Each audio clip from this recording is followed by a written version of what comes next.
Hey everyone, I just wanted to do a brief wrap-up video. So I've done the main channel one talking about the meta stuff developing. I've done the second channel videos going over comps in more detail. So I wanted to quickly talk about the idea of this. I mean, this very obviously is the highest era of viability Splatoon has ever had in the entire franchise. This past Splatoon 2's peak, this past earlier Splatoon 3 peaks. I mean, S1 didn't really have a super high peak, but it passed that game. Is it gonna last though? Because I think that people might draw a bit of comparisons to the era we had last year of no meta, but I think the difference between that and now is we do know there are many strong strategies. We have a general idea of what's good compared to before. So I have three main points I want to talk about in terms of this era, in terms of this time where, like, not only are a lot of different strategies doing good, but some weapons are as well.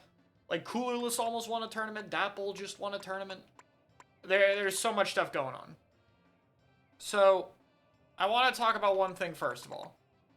And I want to start this convo with Pencil.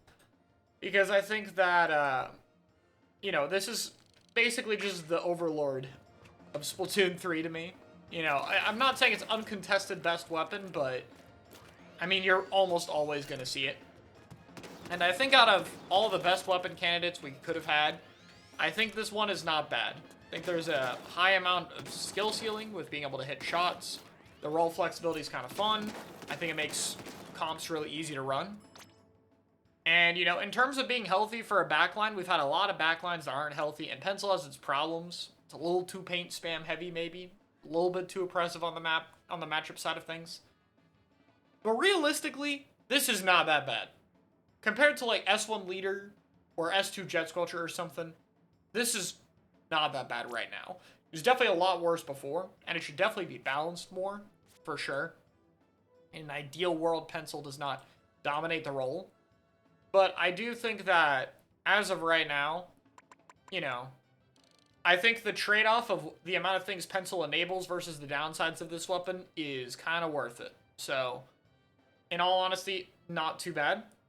So, I want to talk about how much other weapons we think we'll see being good, because really I think what depends on the viability period ending, though, outside of this, is if there's going to be a strategy that becomes good that limits other options. Like, if Double Bubble was the meta that took over, for instance, if Double Bubble completely took over, then the meta would revolve very heavily on either things that work very well with Double Bubble or things that beat Double Bubble, which would push a lot of stuff out of the meta. So it kind of depends on if any strategy stays at the top. But right now, while all these other strategies have decent options against each other, it's pretty good. I've seen some people thinking about, like, oh, it'd be cool if we had some kind of rock, paper, scissors of these strategies. No, we don't want that. Like, you don't want, they pick Double Bubble. Now you have to pick Double Strike. They pick Double Strike. You have to pick fighting stuff into it. I don't know. Like, you don't want it to have to be, the teams just have to be able to comp switch to figure out what wins. Right now, what's nice about all these different playstyles is, like, some have slight advantages or disadvantages over each other, but they can all kind of work into each other. They all have variations that make them more adaptable, which is good. So, I want to do a little bit more videos on some of the more niche weapons. I want to talk about stuff like Reflux Deco, maybe, a little bit more. But not right now, for sure. That will eventually be a topic I want to do later. Anyway, there is one more point I want to talk about, though. What are the downsides of this game? I think there's three main ones. One is Pencil. We've already talked about it. I think this is the least big deal. There's two others. There's the maps and some of the specials. Now, the maps, we can't do much about. I mean, what competitive does for maps is we just play in limited map modes. Zones only is really common because the zones maps end up playing a little bit better in tournaments. And when we do other modes, you see tower control, it's mostly on like Inkblot or Mako because those are our better options. But realistically, we can't invent maps or make maps better in any way. We can kind of just ignore some of the weaker ones, and that's about all we can do. So this problem isn't really going to change. But there's another part I want to talk about, which is specials. Some of the main specials right now are still not super healthy, right? Like, Bubble's a little oppressive. Zuka has some startup and hitbox issues. Strike caps zone too well. Touch of Death is annoying. Stuff like that. Killer Whale 5.1 is not as unhealthy as S2 missiles, but I'd argue some attributes about it are worse. I'd put Whale up there as one of the more overtuned specials, because I think between this and this, we're going to see it more. But for the most part, even these best S3 specials aren't that big a deal compared to what we've dealt with before. Like with pencil, should these be better? Absolutely. Am I going to advocate that changes make them better in terms of like the health of the game? For sure. But it's not that big a deal. And that hasn't even talked about cooler, which, yeah, it would be awesome if we could see a few more of these being picked.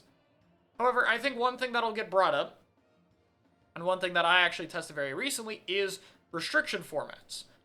Can we use some kind of restriction format to change the viability of certain options? Now, I ran an event that was basically a larger test. I talked about this already. It like got rid of pencil and got rid of strikes and Zuka and stuff for the most part completely. And I did a little post talking about the positives and negatives about it, but to give a very short summary of my opinion on it, I think that there are a bit of downsides with the restriction format that is done like this. One of the main things is that I think pencil can't be removed.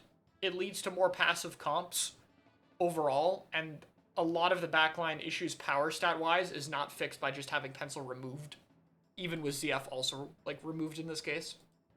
The other problem is the power level of specials is too low, with some of these being gone. So if we have like Zuka, Bubble, Strike, Whale entirely missing, there's very limited options for the kind of specials you actually need, and that ended up limiting comps a little bit too much.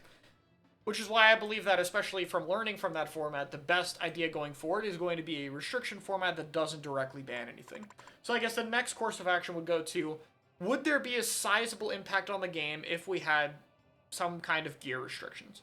So for example, one thing that I want to try in my next format, one of the rules I think I'm going to lock in, maybe with some adjustments, is if you pick pencil, pencil will be unbanned, but if you pick a pencil, and I have to do a pencil because otherwise people will just do red pen zap. If you pick a pencil, your cooler weapon can run last ditch, charge up, special power up, or tenacity. Get rid of the main abilities. Tenacity is not one of them, but with no charge up, tenacity is a significantly better ability. So like, let's just strike it as well. Especially no last ditch to compete with it. So what if we strike that? What if the cooler weapon on pencil teams has way less output? How does that work as a way of balancing the special? And I think this is kind of the idea that you can think about because it works for other options. For example, one of the big problems with restricting pencil is this thing just taking over backlines. But what if we now just had this same restriction? If you pick Firefin, your cooler weapon can't run those abilities. If pencils and Firefin had a weaker cooler option, does that balance them out? Not sure. But the positives is that, one, making gear for these weapons is more fun. You get to run more selfish stuff, which is cool. But two, it is a way we can kind of directly tweak and lower things. And if you think about it, this can work for the other specials. If we think that there's too much Tri-Strike going on, why not limit Charge Up and Last Ditch on Strike? Neo Splashes run a ton of both of those abilities. Like, they almost always have Last Ditch and like a main or two of Charge Up. If you took that away, Strikes would still be there. There would still be a problem, but maybe being less of them would be there. The difference for this compared to a normal restriction format, though, is you have to keep in mind, if nothing's completely taken off the table, these are basically just minor balance adjustments. Like, if you think about it, removing charge up is just taking charge up weapons, you know, whatever you ban charge up on. Like, it takes Neo Splash and it says, okay, you have plus 10 to 20 points for special now. You have pencil, you have a cooler weapon with it, it's plus 10 to 20 points. Like, it's basically the same as that kind of balance adjustment, except they also get effectively more gear. So it's even less harsh. No idea if that kind of thing would work. But I do think if we want to think about formats going further, if we want to try to tweak things to help with these problems, I think that's a good way of doing it, and you might see something like that from me in the future. I also think it's just generally fine to do restrictions that are, like, getting rid of some things that aren't super healthy for the game. For example, before it got patched out, we were debating nerfing Kraken Cheese, or not nerfing, getting rid of Kraken Cheese. Much less harsh. You know, instead of just banning Kraken weapons on Clan Blitz, which was actually kind of significant and would be even more so with this in the game, fixing Slider Cheese is just a matter of removing special power-up on Slider. That's it. You just remove a gear ability option from being picked, and we don't have to deal with it again.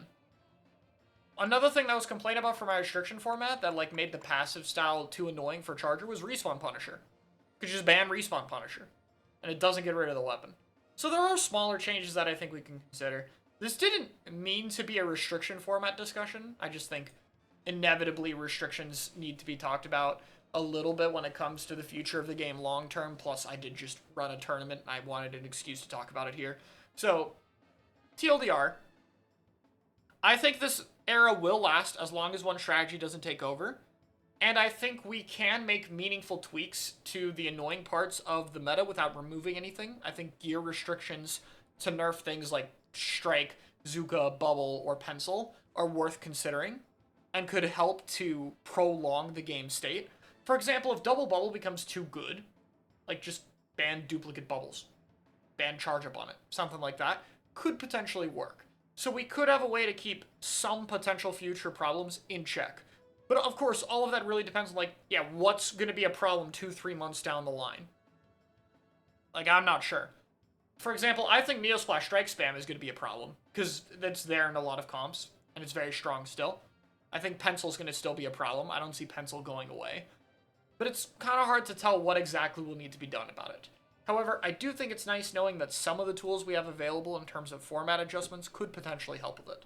But for now, I think it's fair to say that the Viability era is probably going to last. I don't see any style completely taking over as of right now. So that's my thoughts.